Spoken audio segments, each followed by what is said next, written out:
O segundo assunto que eu gostaria de tratar hoje são os radares.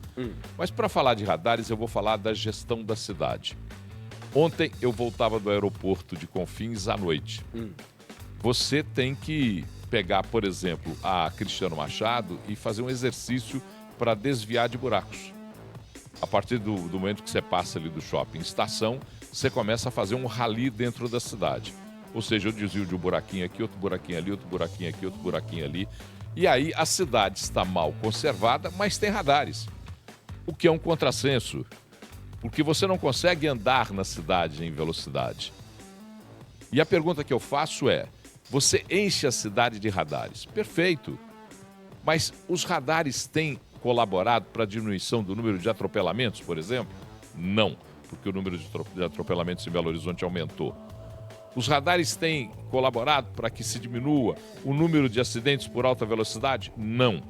Todo dia ou final de semana você está noticiando aqui carro em alta velocidade que bateu em muro, carro em alta velocidade que bateu em poste. Então, os radares precisam ser colocados de maneira inteligente, primeiro, para que eles possam ser não arrecadadores, mas sim orientadores, para você ter uma conservação de uma velocidade média na cidade que seja adequada para a circulação da velocidade média, mas só colocar radares não significa fazer gestão de trânsito. Você está operando mais 12 radares homologados agora pela Prefeitura de Belo Horizonte. Mas isso não significa fazer gestão de trânsito. A gestão de tráfego em Belo Horizonte é uma porcaria. Você não tem sinais sincronizados. Eu vou dar um exemplo para vocês ontem. Você pega ali, na frente do Minas Shopping, você sai do Minas Shopping e você deveria, em tese, às 9 horas da noite, 8h30 da noite, a hora que eu passei lá, você deveria, em tese, sair ali da frente do Minas Shopping e ir até aquela trincheira ali da frente sem que nenhum sinal estivesse fechado para você. 1,2 km, 1,5 km. Agora não, você sai daqui de um sinal e vai para o outro. Um outro sinal, vai para o outro. E eles vão se fechando. Aí fecha um aqui e o outro, o terceiro lá da frente abre. Sem nenhum sincronismo, sem nenhuma explicação para isso acontecer.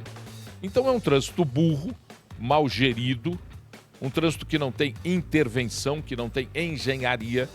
E aí eu gostaria de fazer um desafio, fornecendo 15 minutos que eu tenho aqui na 98 todos os dias, para que alguém da BH Trans, agora da Superintendência, ou raio que o parta, para que venha até aqui, a da Secretaria agora de Mobilidade, para que venha até aqui e use em 15 minutos, tente me convencer o que é feito na gestão do tráfego dessa cidade. Porque o trânsito em Belo Horizonte é caótico. Eu estava em São Paulo ontem, São Paulo tem 20 vezes mais carro, 30, 50 vezes mais carro, e você não enfrenta o que você enfrenta aqui. Ó, Paulo, aí eu vou discordar, viu? Porque eu tive lá recentemente, eu peguei um trânsito que eu fiquei traumatizada. Mas ele flui.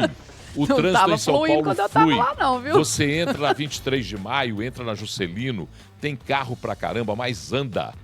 Aqui você tem a Cristóvão Colombo, 6 horas da tarde, paralisa todo dia. É porque aqui tá ruim, tá péssimo, mas lá também eu achei Eu sei, mas horrível. se você tem uma cidade muito maior do que a nossa e ela funciona melhor do que a nossa, tem alguma coisa errada.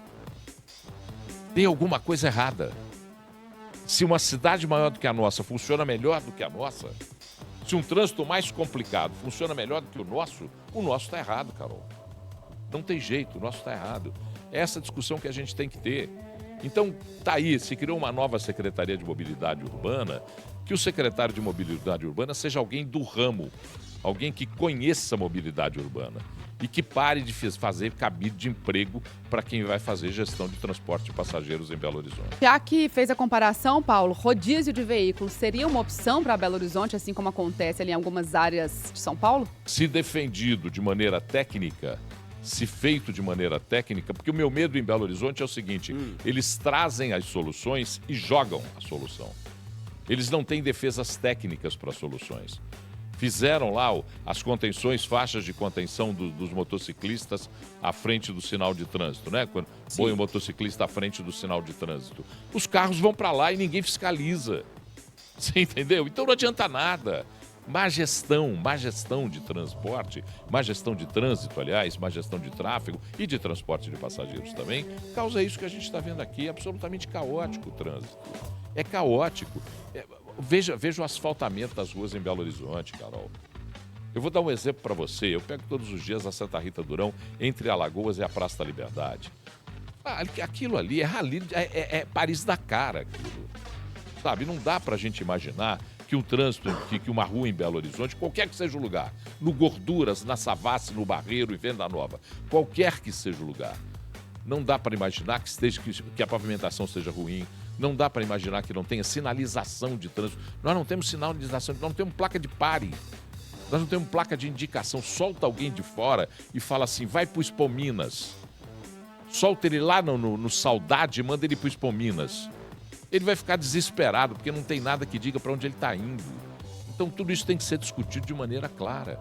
O tráfego em Belo Horizonte, a gestão de tráfego em Belo Horizonte é a pior possível. E nós somos uma das principais capitais do país. E isso passa também pela questão do transporte público, né, Paulo? Lógico, porque com um bom transporte público, você diminuiria a frequência de veículos nas ruas. Quando você diminui a frequência de veículos nas ruas, é melhor a gestão do trânsito. Mas transporte público é uma coisa que eu me recuso a falar.